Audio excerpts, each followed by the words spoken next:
asa trapezoidal simples enflechada é caracterizada aqui por essa figura do Gudmundsson, também com seus parâmetros básicos aqui, são alguns equacionamentos.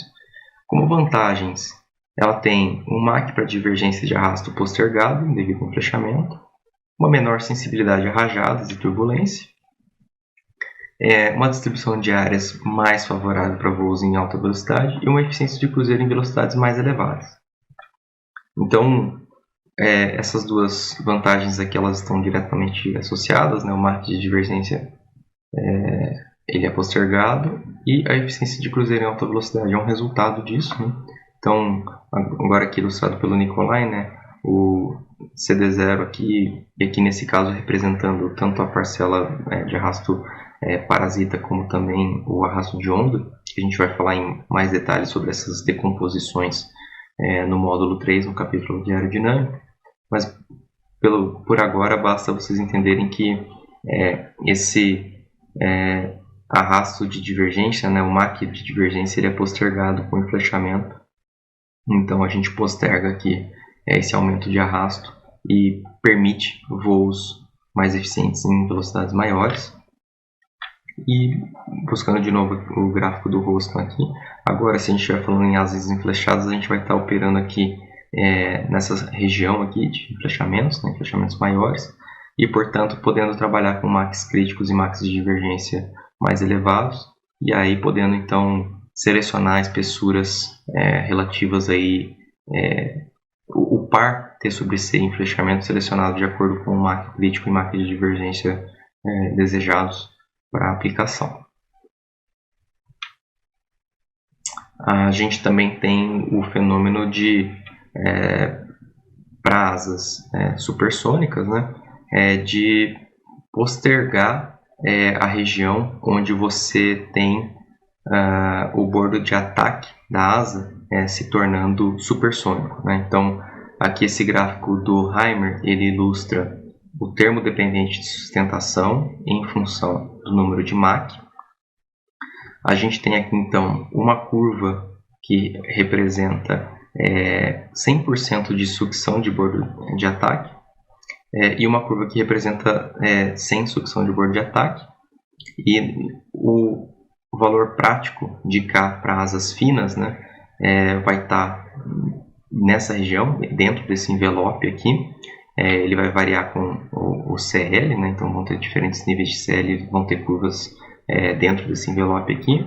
Essa curva aqui, ela vem flat até o MAC de divergência, a partir daqui ela começa a aumentar o valor de K, e esse ponto onde essas duas curvas se encontram, ele é o MAC no qual o cone de MAC encontra com o enflechamento de bordo de ataque da asa, e basicamente a partir daqui não se tem mais sucção de bordo de ataque, que tem o efeito de aumentar a eficiência aerodinâmica, então ela diminui o K aqui, né? E então o enflechamento ele posterga esse ponto aqui, onde o K 100% de sucção começa a aumentar, e também esse ponto aqui onde a sucção cessa totalmente, né? Então ele permite uma maior eficiência em voo de alta velocidade também, em termos de arrasto dependente de sustentação.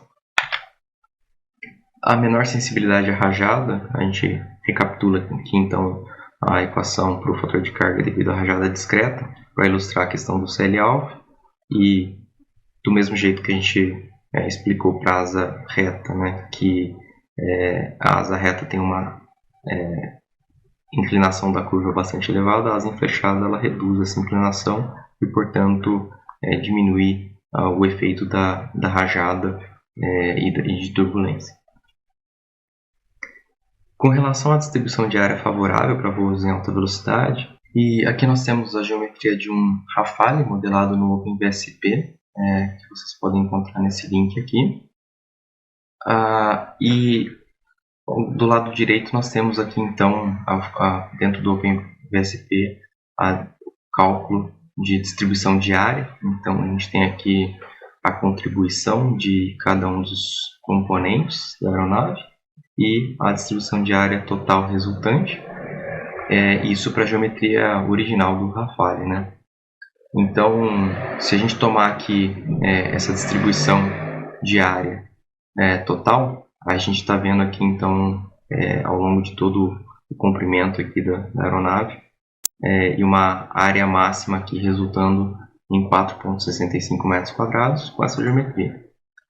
Se a gente desenflechar a asa, né, então só fazendo essa variação aqui do enflechamento, sem mudar mais nada, o que acontece é que a distribuição de área ela é alterada por conta da contribuição da asa, ela passa a ter uma contribuição mais concentrada numa determinada região aqui, e ela ocorre então um aumento da área máxima, né?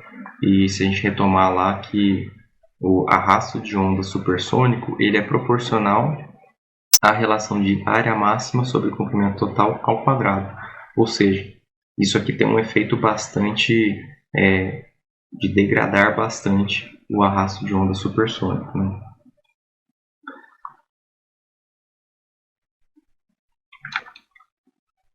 Falando agora sobre as desvantagens da asa enflechada, então ela tende a ser construtivamente mais complexa.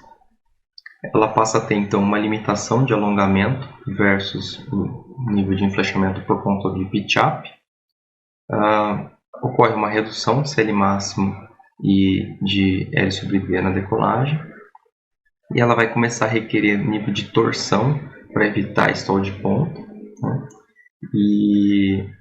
E também existe uma perda de eficiência em baixas velocidades, ou seja, em elevados valores de CL, a eficiência começa a ser perdida, né? Então, a limitação de alongamento versus enflechamento é aquele gráfico que a gente já mencionou, né, da fronteira aqui, onde quando você começa a combinar, então, ir para enflechamentos mais altos, você começa a ter limitação de alongamento antes de encontrar aqui com as fronteiras e começar a ter tendência de pitch-up. Similarmente, a questão de redução de CL máximo e L sobre D de decolagem. A gente tem aqui, então, a gente começa a trabalhar em uma região onde o CL máximo tem um decaimento, né? Além disso, se a gente pegar aqui a distribuição de CL local ao longo da envergadura, desde a raiz até a ponta, a asa reta tem uma distribuição com essa característica aqui da curva azul, e por isso que ela tem o stall de raiz. Já a enflechada, ela tende a levar esse carregamento mais para a ponta, né? E vale dizer que na ponta, como a gente tem uma asa afilada, ou seja, a corda vai diminuindo conforme a gente vai para a ponta, a gente tem um efeito de redução de número de Reynolds conforme a gente caminha para a ponta. A gente costuma ter também espessuras relativas maiores na raiz e que vão diminuindo até a ponta, e a gente vai falar mais adiante, mas o T sobre C também tem um efeito no CL máximo de perfil, né? Então na ponta a gente costuma ter um CL máximo local que é mais baixo do que na raiz, então a gente começa a ter aqui uma predisposição a stall de ponta de asa, o que pode ser ruim por conta de perder a autoridade de aileron, né? E você perder a autoridade de rolamento nessa situação. E a perda de eficiência em baixa velocidade está associada então aqui para Mach subcríticos, né? Um potencial incremento do termo dependente de sustentação aqui por conta do enflechamento. Então, a asa enflechada trapezoidal simples ela encontra aplicações em bombardeiros estratégicos e caças transônicos. Então, aqui o exemplo do B-52, o F-36 do MiG-15.